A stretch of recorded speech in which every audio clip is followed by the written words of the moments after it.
दोस्तों बड़ी खुशखबरी निकल कर आ रही है उन कैंडिडेट्स के लिए जो नर्सिंग ऑफिसर के पदों का कर रहे थे इंतज़ार। भाई भर्ती के लिए नोटिफिकेशन जो है जारी कर दिया गया है।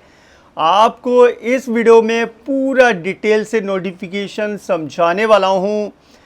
क्या क्या आपकी रहेगी क्वालिफ़िकेशन, एज लिमिट, सैलरी, सब कुछ है आपको इस वीडियो में बताऊँगा। तो वीडियो दोस्तों बहुत ही इम्पोर्टेंट है, एंड तक पूरा वीडियो देखिए। वीडियो पसंद आए तो लाइक करना मत भूलिएगा। लाइक कीजिए, शेयर कीजिए अपने दोस्तों के साथ, व्हाट्सएप, फेसबुक, टेलीग्राम सभी जगह शेयर कीजिएगा। चैनल पर नए हैं तो चैनल को सब्सक्राइब करके बेल के आइकॉन को दबाकर ऑल पर सेट कर लीजिए ताकि इस तरह की हर अपडेट आपको सबसे पहले मिलती रहे। और दोस्तों ये भर्ती का जो नोटिफिकेशन आया है ये मैं अपने फेसबुक पेज पर अपलोड कर दूँगा। फेसबुक पेज का लिंक आपको नीचे डिस्क्रिप्शन में मिल जाएगा। आप फेसबुक पर जाएं, वहां से आप इसको डाउनलोड कर लें और फेसबुक पेज को लाइक और फॉलो करना बिल्कुल ना भूलें।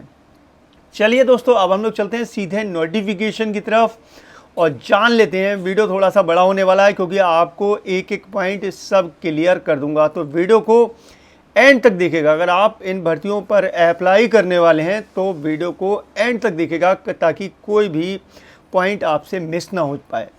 तो आपको स्क्रीन पर दिख रहा होगा नोटिफिकेशन, और ये जो भर्ती है वो Uttar Pradesh university of medical science की तरफ से रिलीज़ की गई हैं। और इसमें जो टेस्ट होना है वो कंप्यूटर बेस्ड टेस्ट यानी CBT 2023 के आधार पर ये आपकी भर्ती होना है नर्सिंग ऑफिसर की। ठीक है, नर्सिंग ऑफिसर के लिए आपका जो है कंप्यूटर बेस्ड टेस्ट होगा, उसके आधार पर आपका सिलेक्शन किया जाएगा।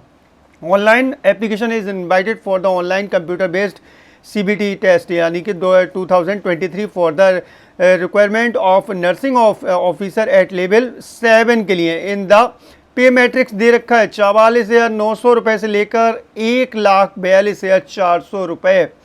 ठीक है, ये पे मैट्रिक्स दे रखा है। और यहाँ पर एलिजिबिलिटी क्राइटेरिया दे रखा है इन्होंने कि भाई क्या क्राइटेरिया रहेगा। एसेंशियल क्वालिफिकेशन, कौन लोग इन भर्तियों में अप्लाई कर सकते हैं, सबसे पहले ये जान लेते हैं। भैया आप देख रहे यहाँ पर नंबर 1 पर दिया हुआ है ए वाला ऑप्शन, BSc ऑनर्स नर्सिंग वाले। ठीक है, इसके अलावा BSc nursing foreign institute of university recognized by Indian nursing council, state nursing council, जो यहाँ पर रिकॉग्नाइज्ड हो यूनिवर्सिटीज़ उनके द्वारा जो है आपने BSc नर्सिंग हॉनर किया हो या BSc नर्सिंग किया हो। इसके अलावा और करके इन्होंने दे रखा है, इसके अलावा आप अप्लाई कर सकते हैं अगर BSc पोस्ट सर्टिफिकेट या फिर post basic BSc nursing for an institute of university recognized by Indian nursing council, state nursing council किसी के द्वारा रिकॉग्नाइज्ड है तो आप उससे भी कर सकते हैं। Registered as nursing and midwifery with state Indian nursing council, तो आपका रजिस्ट्रेशन होना चाहिए, बी में दे रखा है इन्होंने। आगे देखिए अथवा करके फिर लिख रखा है कि अगर आपके पास ये नहीं है, BSc नर्सिंग नहीं है, तो ये लोग भी अप्लाई कर सकते हैं। जो लोग नंबर 2 पर दे रखे हैं, diploma in general nursing midwifery यानी GNM वाले फ्रॉम एन इंडियन, वही दे रखा है यार, जो इंस्टीट्यूट जो है वो इंडियन काउंसिल से रिकॉग्नाइज्ड है उनके लिए दे रखा है। GNM वाले भी यहाँ पर अप्लाई कर सकते हैं। ठीक है, अगला B पॉइंट पे दे रखा है registered as nursing midwifery in state, जो रजिस्टर्ड हो। ठीक है, रजिस्ट्रेशन आपका कराया गया हो।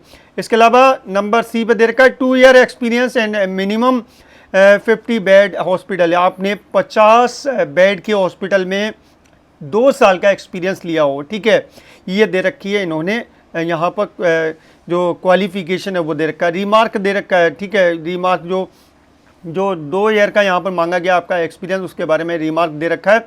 इसके अलावा दोस्तों नीचे की तरफ आएंगे तो एज लिमिट, एज कितनी रहेगी, एज रहेगी 18 से 40 साल। ठीक है, और एज की कैलकुलेशन कहाँ पर होगी, 1 जनवरी 2023 से आपकी इसी बेस पर 1 जनवरी 2023 के बेस पर आपकी एज की कैलकुलेशन होगी। 18 से 40 साल वाले इसमें अप्लाई कर सकते हैं। बाकी जो आयु में छूट दी जाती हैं वो तो दी जाएंगी, वो नीचे की तरफ इन्होंने लिख रखा है। नंबर ऑफ वैकेंसी कितनी है, ठीक है 600 वैकेंसी, यानी कि यहाँ पर 600 वैकेंसी पर नर्सिंग ऑफिसर के हो रही है भर्ती। तो 600 यहाँ पर पोस्ट दे रखी हैं, 600 पोस्ट हैं। कितनी पोस्ट किसके लिए, देखिए UR के लिए 240, ठीक है, पर जो होते हैं जनरल वाले, EWS के लिए 60, ठीक है। ओबीसी के लिए 162 पद, इसके अलावा एससी के लिए 126 पद और एसटी के लिए 12 पद दे रखे हैं, ठीक है, 12 पद दे रखे हैं। और यहाँ पर हॉरिजॉन्टल आरक्षण दे रखा है, वो इन्होंने यहाँ पर लिख रखा है, एक्स सर्विसमैन के लिए डिपेंड्स ऑन फ्रीडम फाइटर के लिए 2%, ठीक है, इस तरीके से दे रखा है। एप्लीकेशन फ़ीस कितनी रहने वाली है? ज़्यादातर लगभग बराबर ही है, बस केवल एससी और एसटी वालों के लिए कम है। देखिए जो जनरल हैं और ओबीसी हैं, ईडब्ल्यूएस हैं, उनके लिए देख लीजिए 2000 रुपये आपकी फ़ीस रहने वाली है, 2000 रुपये फीस रहेगी। इसमें जीएसटी आपका पड़ेगा 18%, 360 रुपये जीएसटी है। इसके अलावा टोटल आपको पड़ने वाला 2360 रुपये, चाहे आप जनरल कैटेगरी के हैं, ओबीसी के हैं या फिर ईडब्ल्यूएस के हैं, आपको 2360 रुपये खर्च करने होंगे। एससी और एसटी की बात कर लें तो यहाँ पर 1200 रुपये फीस रखी गई है और जीएसटी 18%, 216, यानी कि कुल मिलाकर 1416 रुपये जो है एससी और एसटी के लिए दे रखे हैं इन्होंने, ठीक है। तो एससी और एसटी वालों को कम देना है, ठीक है। आगे आएंगे अब, online computer based test date will be informed in due course, ठीक है। इस तरीके से यहाँ पर इन्होंने दे रखा है कि भाई सीबीटी के द्वारा ये आपका किया जाएगा, एप्लीकेशन पूरा यहाँ पर प्रोसेस होगा। इसके अलावा process of filling the application form, किस तरीके से आपको फिलिंग करना है उसके बारे में दे रखा है। कैंडिडेट रजिस्ट्रेशन करेंगे, सबसे पहले filling of requirement dates of the form पर डेट्स लगी हुई हैं, अपलोडिंग स्कैन फोटो, सिग्नेचर, ये सब यहाँ पर इन्होंने दे रखा है। Payment of fees application from submission, ठीक है, पेमेंट आपको देना पड़ेगा।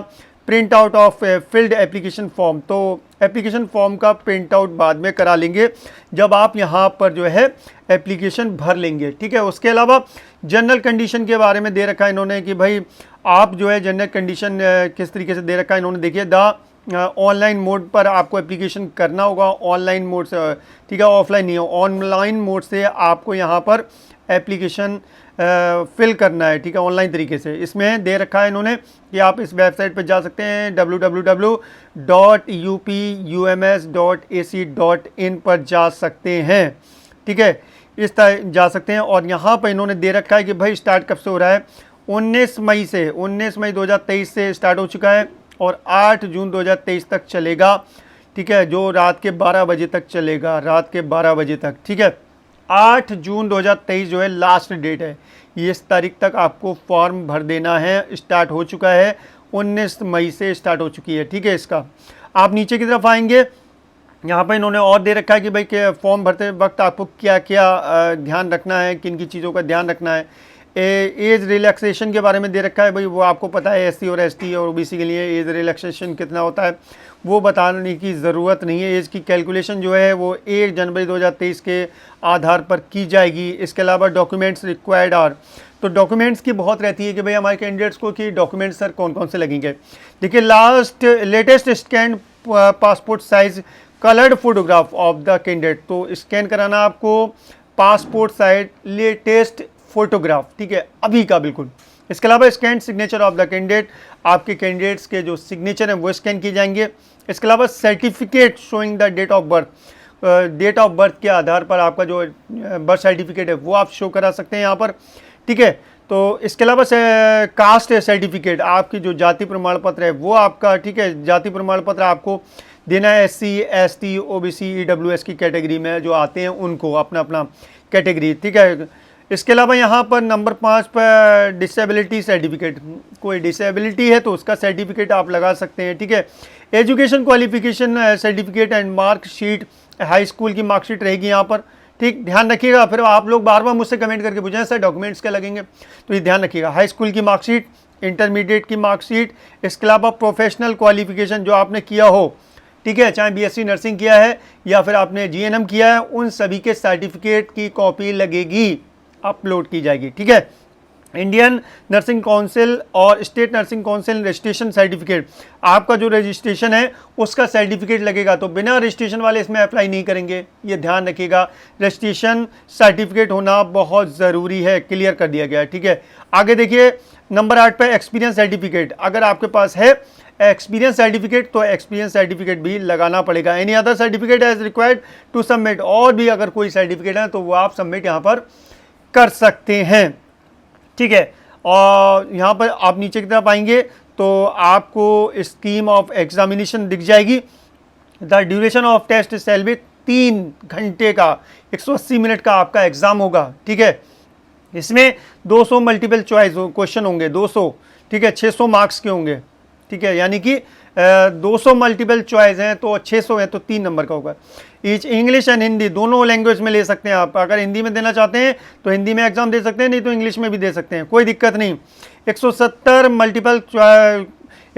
मल्टीपल क्वेश्चन जो हैं, जो मल्टीपल चॉइस क्वेश्चन जो हैं वो रिलेटेड टू नर्सिंग सब्जेक्ट, 170 जो होंगे इसमें से वो नर्सिंग सब्जेक्ट से रिलेटेड होंगे, जो आपने नर्सिंग की है उसके सब्जेक्ट्स के रिलेटेड होंगे।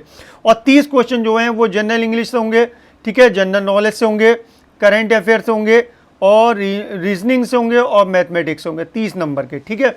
तो 200 नंबर के आपके क्वेश्चन आने हैं, 200 क्वेश्चन आने हैं, सॉरी, जिसमें 170 क्वेश्चन जो हैं वो आपके नर्सिंग सब्जेक्ट से, उन्हें 30 जो क्वेश्चन हैं वो आपके जनरल इंग्लिश है, जनरल नॉलेज है, करंट अफेयर है, रीजनिंग है और मैथमेटिक्स है, इससे होंगे।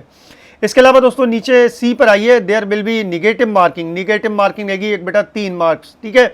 अगर आपने 3 क्वेश्चन गलत कर दिए तो आपका 1 मार्क्स कट जाएगा, याद रखना किया, निगेटिव मार्किंग रहेगी यहाँ पर। तो निगेटिव मार्किंग आपकी रहने वाली है यहाँ पर, ध्यान रखिएगा इस चीज़ का, गलती ना कीजिएगा। अगर आपको क्वेश्चन पता नहीं छोड़ आइएगा, ठीक है। Minimum qualification mark of the computer based eight CBT, तो मिनिमम आपके सीबीटी में कितने होने चाहिए, 40% ऑफ जनरल ईडब्ल्यूएस और ओबीसी के लिए 40% होने चाहिए, 35% ऑफ एससी और एसटी के लिए ये मिनिमम मार्क्स रखे गए, पासिंग मार्क, ठीक है, ये ध्यान रखिएगा। अगर रेजोल्यूशन ऑफ टाई केसेस उसके बारे में इन्होंने दे रखा है कि भाई आप किस तरीके से होगा डिग्री डिप्लोमा कोर्स, उसके बारे में यहाँ पर इन्होंने पूरा दे रखा है। रेजोल्यूशन के बाद सिलेबस दे रखा है, किस सब्जेक्ट में से कितने क्वेश्चन पूछे जाएंगे। जैसे जनरल इंग्लिश में नंबर ऑफ क्वेश्चन 10, ठीक है, मैक्सिमम मार्क 3 नंबर का एक क्वेश्चन है, मैंने आपको बता दिया 3 नंबर का एक क्वेश्चन रहने वाला है। General knowledge and current affair से भी 10 क्वेश्चन आएंगे, रीजनिंग और मैथमेटिक्स से भी 10 क्वेश्चन आएंगे। ये आपके 30 क्वेश्चन वही हैं जो अलग से पूछे जाएंगे। अब आती है बात आपके नर्सिंग सब्जेक्ट जो हैं, एनाटॉमी, फिजियोलॉजी, माइक्रोबायोलॉजी और बायोकेमिस्ट्री से 15 नंबर के आएंगे, साइकोलॉजी और सोशियोलॉजी से आएंगे 15 नंबर के, कम्युनिटी हेल्थ नर्सिंग से 15 नंबर के 15 question, health child health nursing से आएंगे 15 क्वेश्चन, ठीक है। Nutrition health education and communication skills के आएंगे 15 क्वेश्चन, मेडिकल सर्जिकल नर्सिंग से आएंगे 15 क्वेश्चन, मेंटल हेल्थ नर्सिंग से आएंगे 15 क्वेश्चन, और आप देखें मिडवाइफरी एंड गायनेकोलॉजिकल नर्सिंग से आएंगे 15 क्वेश्चन, नर्सिंग एजुकेशन और रिसर्च एंड स्टैटिक्स से आएंगे 15 क्वेश्चन। इसके अलावा professional trends nursing administration and world management के बारे में 15 क्वेश्चन आपसे पूछे जाएंगे।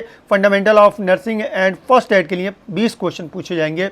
कुल मिलाकर 600 नंबर के क्वेश्चन होंगे और 200 क्वेश्चन होंगे, 3 घंटे का टाइम होगा आपके पास, ठीक है। तो ये पूरा नोटिफिकेशन जारी किया गया और आप ऑफिशियल वेबसाइट पर भी जाकर चेक कर सकते हैं। मैंने आपको ऑफिशियल वेबसाइट बता दी है, यहाँ पर दिख रही होगी आपको www.upums.ac.in, इस पर जानकारी भी आप जाकर ले सकते हैं। और मैंने जितना नोटिफिकेशन था सभी पॉइंट्स आपको क्लियर कर दिए हैं। आप लोग कमेंट बॉक्स में आकर ज़रूर लिखें यूपी नर्सिंग ऑफिसर भर्ती 2023। कोई सवाल रह गया हो, कोई कन्फ्यूज़न आपके दिमाग में चल रहा हो तो नीचे कमेंट बॉक्स में आके पूछ सकते हैं। आपके लिए सेपरेट वीडियो बनाकर आपके सभी सवालों के जवाब देने की कोशिश करूंगा।